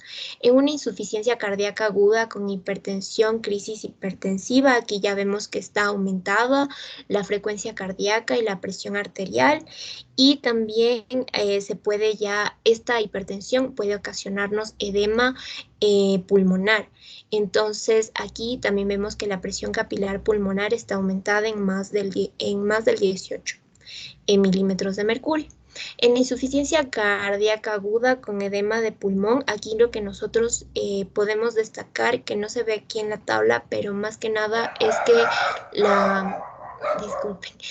que la presión arterial en sí está normal, pero que aquí lo que sí destaca es de una dificultad respiratoria, crepitantes pulmonares, ortonea, y si hacemos una saturación de oxígeno puede que sea menor al 90%. En un síndrome o un shock cardiogénico grave, aquí nosotros ya podemos ver signos de hipoperfusión, aquí es más característico, y obviamente la diuresis va a disminuir porque no hay una adecuada perfusión sanguínea en los riñones, y también la frecuencia cardíaca va a verse afectada. También ya cuando hablamos de una insuficiencia cardíaca aguda una insuficiencia por gasto elevado, aquí podemos ver que el gasto cardíaco va a estar aumentado en su frecuencia, en su presión arterial, y esto por lo general nosotros tenemos que asociarlo con la clínica. Entonces vamos a ver un paciente que tiene arritmias o un antecedente de tirotoxicosis o anemia, o también por iatrogenia. Entonces aquí vamos a ver que tiene sus extremidades más calientes. En cambio, en la insuficiencia cardíaca derecha podemos ver que el gasto cardíaco es más bajo, y lo que caracteriza aquí es que puede haber la presencia de hepatomegalia e hipotensión. Entonces va a haber diferentes presentaciones clínicas que debemos considerar. Entonces, dentro de algunas clasificaciones que se utilizan, como les mencioné, puede haber una insuficiencia cardíaca aguda de novo, que esta más comúnmente está asociada con una insuficiencia cardíaca aguda secundaria a infarto de miocardio. Entonces, para evaluar esta, se utiliza comúnmente la clasificación de Killick, que asocia los signos clínicos con los de la radiografía. Aquí, básicamente en la radiografía, lo que vamos a ver es la presencia de edema pulmonar, y que los grados van a ir aumentando. Si es que hablamos de un grado 2 o un grado 3, en un grado 2 significa que hay un edema pulmonar, pero en el campo medio inferior del pulmón. Y si ya hablamos de un grado 3 en la escala de Killick, vamos a ver que aquí ya el edema pulmonar está en todo el campo pulmonar, entonces obviamente tiene más gravedad y la insuficiencia cardíaca va a ser más severa. En cambio, la clasificación de Forrester, como ya se mencionó ayer, se asocian los signos clínicos con la hemodinámica. En la insuficiencia cardíaca crónica descompensada, más se utiliza los criterios de gravedad clínica, que aquí asocian la congestión con la hipoperfusión. Entonces vemos que puede haber, cuando hay menos congestión e hipoperfusión, vamos a tener que el paciente está caliente y seco. Cuando hay más congestión y menos hipoperfusión, caliente y húmedo. Y se aumenta la hipoperfusión, entonces aquí el paciente ya va a presentarse frío. Ya, esta clasificación ya la vimos ayer, pero este esquema me pareció muy útil, porque aquí nos menciona que la clasificación de Forrester va a medir dos cosas: el índice cardíaco, que está aquí, y eso tiene que ver con la hipoperfusión, y también la presión capilar pulmonar, que eso tiene que ver con la congestión o el edema pulmonar que encontremos. Entonces, vamos a ver que aquí arriba en los cuadrantes superiores, en el 1 y el 4, como si fuera el plano cartesiano, aquí vamos a tener la menor gravedad, cuando el índice cardíaco, que es decir, el gasto cardíaco por superficie corporal, va a ser mayor a 2,2 litros por minuto por metro cuadrado, entonces vamos a ver que hay menos complicaciones, porque aquí vemos que la hemodinámica está en grado 1 y la gravedad clínica en grado 1, entonces aquí vimos que el paciente va a estar un poco más calientito y así. Entonces, aquí igual de eso depende el tratamiento, que solo se basa en diuréticos o vasodilatadores. En cambio, si ya vamos a esta parte de acá y sobre todo ya a este cuadrante de aquí, que es más crítico, es porque ya hay un índice cardíaco, es decir, el gasto cardíaco está menor a 2,2 litros por minuto por metro cuadrado, lo que ya nos indica que hay una hipoperfusión severa, y además la presión capilar pulmonar ha aumentado más de los 18 milímetros de mercurio, por lo que existe un severo edema pulmonar. Entonces esto nos puede ocasionar un shock cardiogénico si no se controla. Y por último, solo para recalcarles esto, el síndrome clínico de la insuficiencia cardíaca aguda, que es muy importante aprender a diferenciarlo de la parte anterógrada y retrógrada. Cuando hay una insuficiencia cardíaca aguda anterógrada, ya sea derecha e izquierda, nosotros sabemos que tiene que ver con las fracciones de eyección y cómo se va la sangre más de la parte izquierda, la sangre va a todo nuestro cuerpo, entonces va a haber oxigenación por la perfusión de la sangre. Pero en este caso, si se ve afectada en la parte anterógrada, vamos a tener una hiperfusión tisular en reposo incluso y debilidad. Y como no hay correcta oxigenación al cerebro, confusión, somnolencia, tampoco va a haber sangre en las extremidades periféricas, entonces va a haber palidez, cianosis, sudoración también fría, y también no va a haber orina porque no hay esta perfusión. Entonces, cuando es anterógrada es importante más que nada recalcar el tratamiento, porque aquí en la insuficiencia cardíaca en sí siempre se va a utilizar vasodilatadores y la oxigenación, pero aquí también es muy importante, e incluso los fluidos, el soporte ionotrópico, que es decir, ayudar en la contracción cardíaca. En cambio, en la parte retrógrada igual vamos a ver una clínica diferente, por lo que siempre es importante hacer una correcta anamnesis de exploración física, porque si va a ser retrógrada del lado izquierdo, nosotros vemos que el paciente tiene disnea, ortornea, o sea, se ve más afectado el pulmón, va a tener una tos seca diurna, va a verse un soplo, un tercer ruido, va a haber estertores crepitantes en el pulmón, incluso la respiración de Cheyney-Hopps, stops, un insomnio, también un ápex desplazado cuando nosotros hacemos la auscultación. Entonces, cuando hay una insuficiencia cardíaca izquierda, el tratamiento se basa en vasodilatadores, que también son muy útiles los diuréticos. Se menciona que también se pueden asociar broncodilatadores, y aquí es muy importante sumar la ventilación, que puede ser tanto invasiva como no invasiva. Invasiva ya cuando se hace una intubación, y la no invasiva cuando se utiliza una cámara de presión positiva.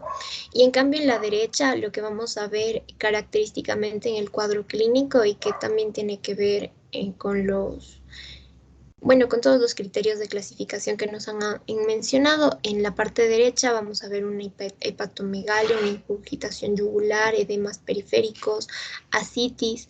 Entonces, cuando ocurre esto, también lo que tenemos que darnos cuenta es que aquí la disfunción va a estar específicamente en el ventrículo derecho, y puede estar asociado también con una enfermedad pulmonar, por lo que es muy importante usar los diuréticos, pero también podemos considerar el uso de antibióticos por alguna infección en el pulmón, también bloqueadores de los canales de calcio, óxido nítrico o prostaglandinas, para ayudar en la en la hipertensión pulmonar y los anticoagulantes, porque también es muy característico aquí la embolia pulmonar aguda.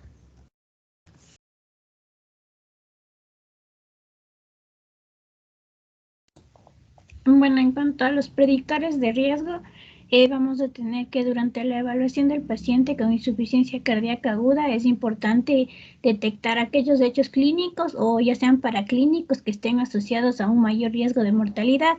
Dentro de los predictores que son independientes de la mortalidad en un seguimiento a un año de insuficiencia cardíaca aguda, tenemos lo que es la congestión pulmonar o sistémica al ingreso, un uso de inotrópicos, el sodio menor a 136 miliequivalentes versus a un mayor o igual a 136 miliequivalentes al ingreso. Tenemos la fracción de eyección del ventrículo izquierdo menor a 40% versus al mayor 40% del ingreso, una disfunción renal crónica o una creatinina menor a 1,5 miligramos por decilitro versus a un mayor o igual 1,5 miligramos por decilitro al ingreso. Tenemos también un tercer ruido cardíaco al ingreso o la hospitalización previa por insuficiencia cardíaca. También tiene mucho que ver la edad y la presión arterial sistólica. Síguele, por favor. También tenemos un registro ADR, que es el Registro Nacional de Insuficiencia Cardíaca Aguda Descompensada, en donde nos dice que un predictor de mortalidad hospitalaria principal es la azoemia elevada de 43 miligramos por decilitro, seguido por una presión arterial sistólica baja, va a ser de menor de 115 milímetros de mercurio, y una creatininemia elevada de 2,5 miligramos por decilitro.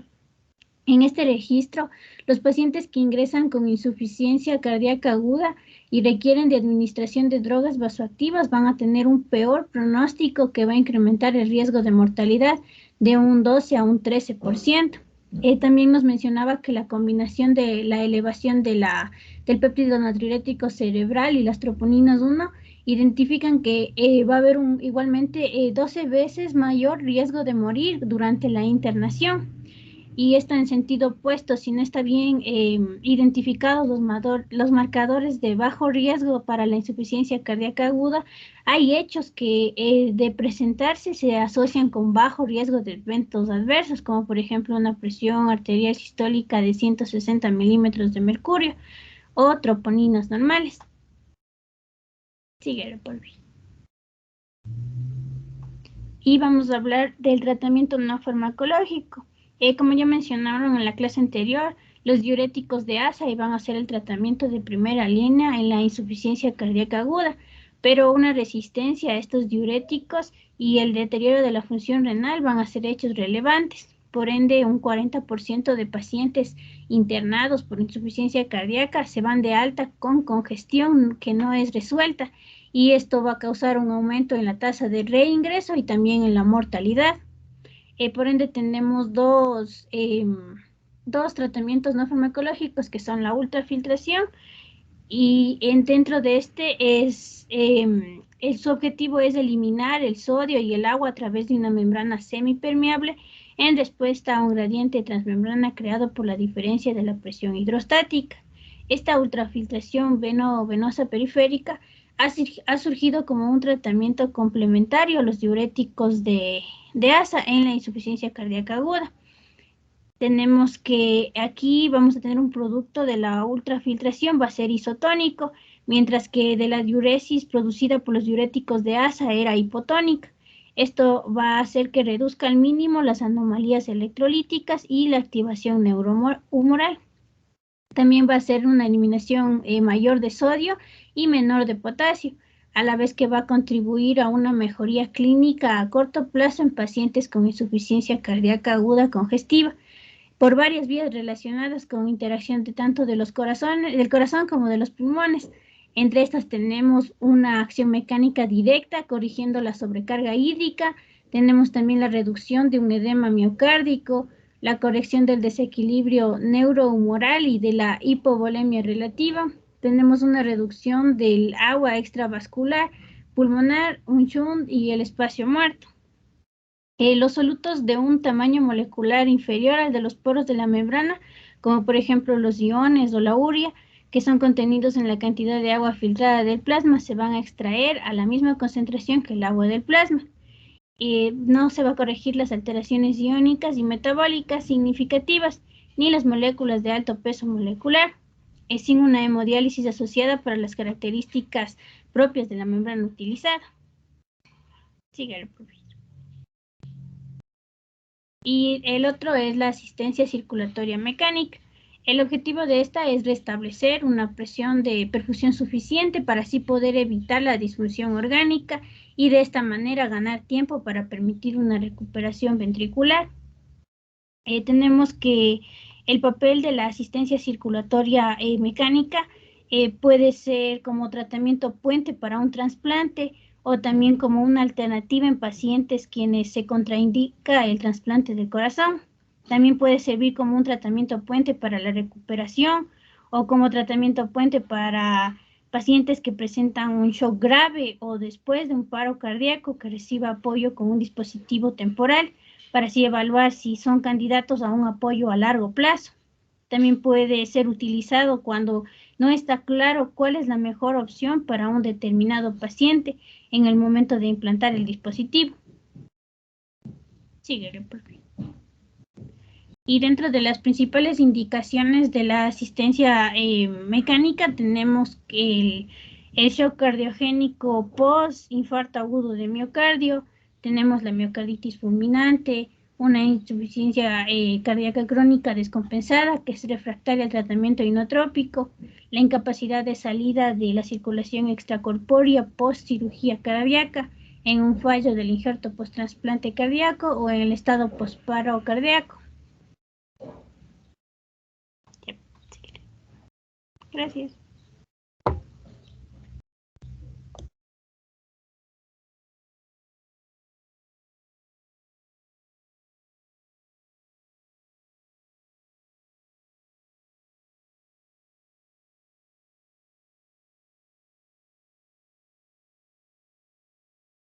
Listo, chicos. A ver, ya vemos la importancia de la falla cardíaca. Les había dicho que en el continuo cardiovascular, la falla cardíaca es la última fase antes de la muerte. Es decir, los pacientes que tienen enfermedades cardiovasculares terminarán en algún momento en falla cardíaca. Anteriormente se decía que la falla cardíaca, que inicia con síntomas, su clase funcional aumentará invariablemente dentro de los 5 años antes de la muerte. Por eso es el conocimiento muy importante. Actualmente con lo que ya se ha experimentado en los aspectos fisiopatológicos de la falla cardíaca y se ha documentado bien cómo son los mecanismos que verdaderamente implican en la falla cardíaca, todo ha mejorado. Les había dicho y les voy a hacer énfasis nuevamente. Primero, el aspecto etiopatogénico, la etiología de la falla cardíaca. Entonces, primero el factor etiológico que ha provocado la falla cardíaca. Luego el factor desencadenante de la falla cardíaca, que es diferente. Luego de eso, nosotros clasificamos a la falla cardíaca. Vemos en qué estado está la falla cardíaca. Hay una clasificación funcional y una clasificación estructural. Entonces podemos decir clasificación, la falla cardíaca del paciente está en clase 2B. Entonces nosotros ya con eso sabemos en qué estado está el paciente. 3C, en un estado grave, ya sabemos en qué estado está el paciente. Y así. Luego de eso, con la clasificación, nosotros vemos el cuadro clínico, el diagnóstico para la clasificación incluso, ¿no es cierto? Para eso hay criterios mayores, criterios menores de Framingham, los criterios de Boston, y hay unas cuantas escuelas que han dado sus propios criterios, pero yo creo que con esas dos escuelas, la de Framingham y la de Boston, sería suficiente para nosotros determinar dónde está el paciente. Con esto, Nosotros ya sabemos las características del paciente y vamos al diagnóstico del laboratorio, con exámenes, obviamente, biometría, química sanguínea, para ver si no hay alteración renal, si el paciente es diabético o no, si está descompensado, cómo están los factores natriuréticos, cómo está la troponina. Eso es muy importante. Realizamos un electrocardiograma para ver si tiene alguna alteración que nos ayude, si es cardiopatía isquémica, si es cardiopatía hipertensiva, si es una arritmia. Un ecocardiograma para ver las características funcionales del corazón y estructurales. ¿Por qué? Porque el ecocardiograma es el método diagnóstico, creo que de mayor importancia en la falla cardíaca. Nos indica la fracción de eyección, nos indica cómo actúa cada válvula, nos descarta si hay una enfermedad valvular, una enfermedad congénita. Entonces el ecocardiograma es muy importante. La resonancia magnética también actualmente nos ayuda mucho en estos aspectos. La tomografía cardíaca, la angiotomografía, también son métodos diagnósticos de ayuda en la falla cardíaca. Con todos estos aspectos, nosotros vamos, con el conocimiento que tenemos, a tratamiento. Si el paciente está en clase funcional 1 y 2, es mucho más fácil porque el paciente puede ser tratado ambulatoriamente. Pero si pasa de esa clase funcional, tenemos que internarlo. Se dice que mientras más se interna el paciente, su morbimortalidad aumentará. Hay que evitar eso. Para eso tenemos que realizar un buen tratamiento de falla cardíaca. Si conocemos ya la fisiopatología y vemos que está involucrado el sistema renina, angiotensina, aldosterona, obviamente en la primera línea de tratamiento estarán los IECA o ARA2. Son indicación 1A. Si está involucrado el sistema simpático, tenemos los beta bloqueadores ultraselectivos. No cualquier beta bloqueador actúa en la falla cardíaca. Tienen que ser los de última generación. Entre estos tenemos el bisoprolol y el nebivolol, que son los mejores. Algo había en algunos trabajos presentados con el metoprolol, pero el metoprolol, mientras mayor la dosis, pierde su acción beta 1 y pasa a actuar más como acción beta 2.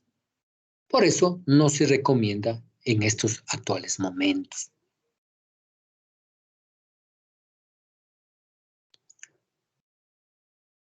Tenemos que utilizar un inhibidor de la aldosterona, que tenemos nosotros la espleronona, que están en todos los países menos en el nuestro.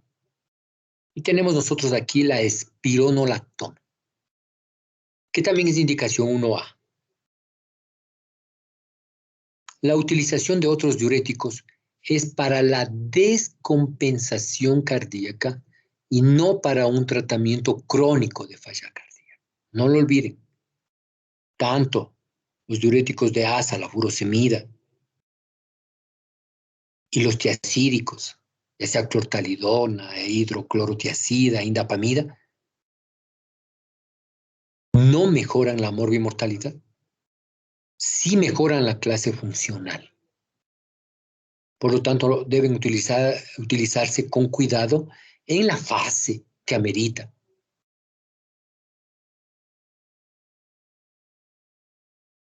Luego tenemos, si está involucrado el sistema de los péptidos natriuréticos, tenemos el sacubitrilo, que es inhibidor de la neprelicina. Y los péptidos natriuréticos se han mostrado muy importantes en la fisiopatología de la falla cardíaca. El laboratorio que encontró el sacubitrilo, que lo estudió, que lo desenvolvió, lo unió con el valsartán, que es un ARA2,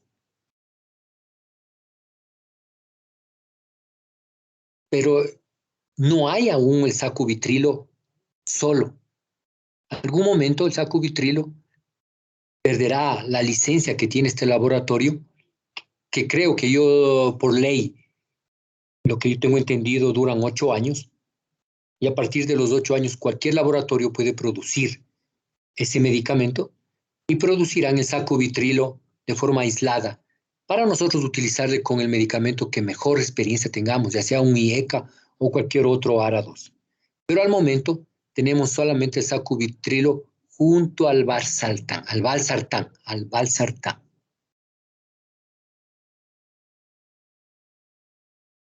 Actualmente lo que ustedes acaban de ver y presentar, se ha encontrado las gliflocinas, los inhibidores del cotransportador de sodio glucosa, del cotransportador 2, porque hay el cotransportador 1, que no ha mostrado gran beneficio. Este es el inhibidor del cotransportador 2 de sodio glucosa. Este no solamente que mejora en los pacientes diabéticos con falla cardíaca, sino en los pacientes no diabéticos. De tal manera que actualmente, con las últimas investigaciones, se puede dar en todos los pacientes que tengan falla cardíaca, en cualquier clase funcional, especialmente en los pacientes que tienen fracción de eyección reducida, que se han mostrado mejores resultados. Nosotros en el país tenemos las dos, la dapagliflozina y la empagliflozina. Estos han mostrado con un mecanismo de natriuresis, de glucosuria, un mecanismo metabólico, un mecanismo energético y un mecanismo también para mejorar la función endotelial. Son varios mecanismos que se han encontrado. Disminuyen el peso, mejoran el aspecto de la función endotelial, el aspecto aterosclerótico, dan protección cardiovascular, protección renal. Tenemos una nueva arma en la falla cardíaca. Ya esto está aprobado en las nuevas guías, la utilización de estos mecanismos. En el último año nada más.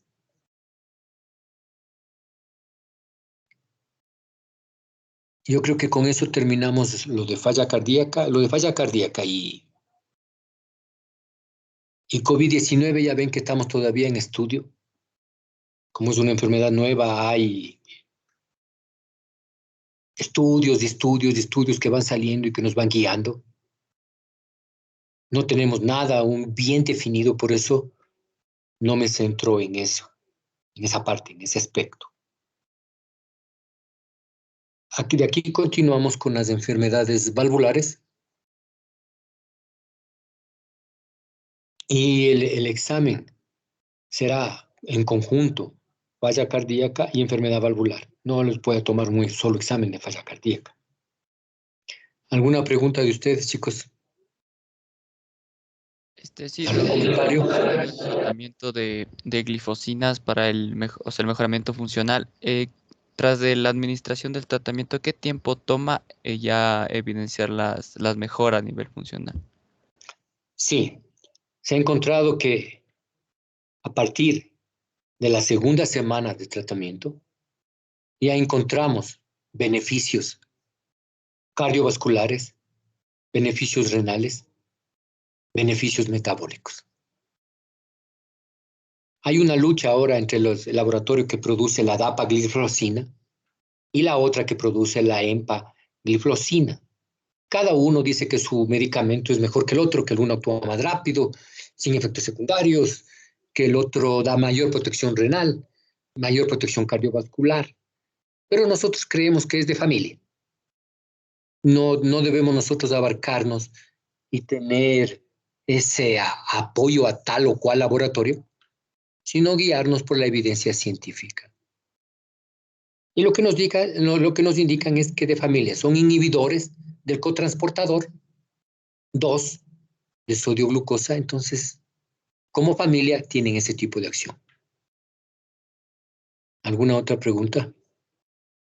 Doc, ¿podría repetir los medicamentos beta bloqueantes ultraselectivos, por favor? A ver, no te entendí la pregunta. Sí, ¿podría repetir cuáles eran los ultraselectivos beta bloqueantes? Es que no le escuché. Ya, nosotros necesitamos en el tratamiento de la falla cardíaca utilizar los beta bloqueadores beta 1 específicos. Yo les decía que hay beta bloqueadores que son selectivos, pero a mayor dosis, mientras vas aumentando la dosis, los beta bloqueadores de ser beta 1 pasan a ser también beta 2. Y eso no es bueno para el paciente. Tienen que ser los beta 1 puros. Y de estos tenemos el bisoprolol y el nebivolol. El nebivolol, a pesar de ser beta 1, beta 3, la propiedad beta 3 le da mejoría de la función endotelial. Es mucho mejor. En el tratamiento de la falla cardíaca se inicia siempre con dosis bajas de todos los medicamentos.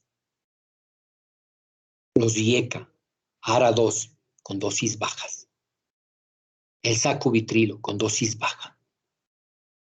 Los diuréticos, con dosis bajas. Los beta bloqueadores, con dosis bajas. Y se va titulando, se llama la palabra. Titulando al paciente cada 2 semanas, aumentando la dosis del beta bloqueador, del IECA, del ARA2, del sacubitrilo. Se van aumentando las dosis, hasta una dosis máxima de cada uno de ellos. El paciente tiene que soportar, y por eso nosotros vamos viendo cada 2 semanas, hasta que se estabiliza. Unos se estabilizarán a cierta dosis, otros a otra dosis. Nosotros tenemos que verlos en ese tiempo. De esa manera, si nosotros realizamos un buen tratamiento, el paciente ingresará prácticamente lo menos posible en hospitalización. Se estabilizará su falla cardíaca y no llegaremos a esa insuficiencia cardíaca aguda, que es terrible. Y no llegaremos al tratamiento nuevo que hay ahora, con la utilización de dispositivos. Ahora, por ejemplo, podemos tratar lo que se llama provocando una abertura en el septo interatrial para bajar la presión dentro de los atrios y tener una fuga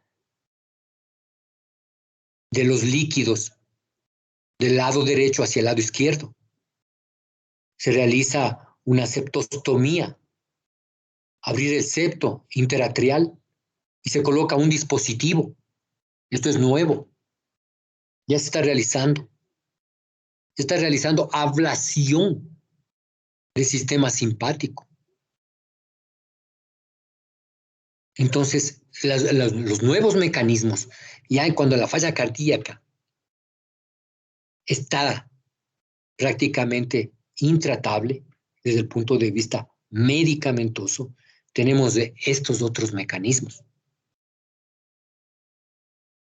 Eso ya es de alta especialidad, por eso no entro con ustedes en ese campo. ¿Alguna otra pregunta de ustedes?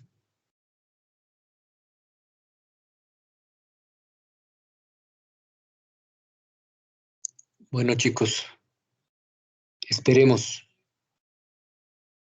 que quede bien grabado todo esto en lo que yo les había dicho siempre. Tener un pensamiento complejo, grande, abierto, para dilucidar todos los aspectos de las enfermedades cardíacas. Y en la falla cardíaca, ver con un pensamiento amplio. Ya nos veremos en la siguiente clase, día lunes. Chao, chicos. Doctor, muchas gracias.